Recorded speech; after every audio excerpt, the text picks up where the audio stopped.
FItnessRx for Women viewers. This is Ashley Kaltwasser here, and today me and my coach Summer Montabone are going to show you different variations using this leg press machine. Ashley and I are going to show you a couple different leg press techniques and how to properly use the leg press. First, we're going to look at leg placement.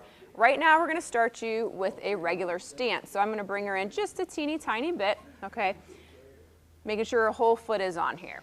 Now there's some safeties on the side to pull the weight off, but I might mention today we're showing you with no weight so we can focus on technique, but you can put however much weight you want right on the side bars here.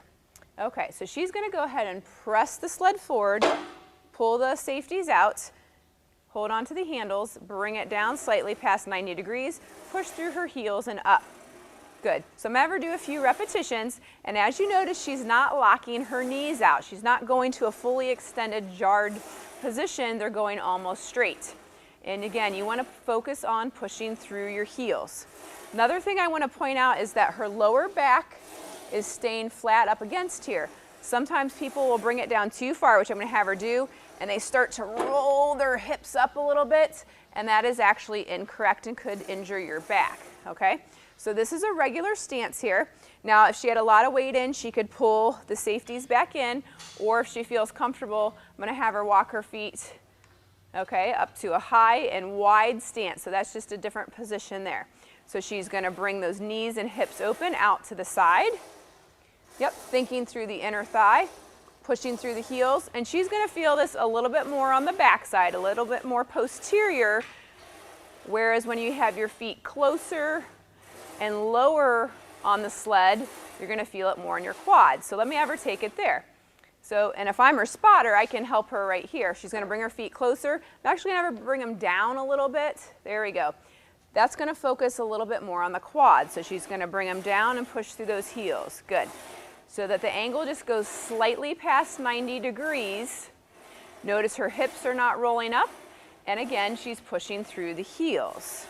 Okay?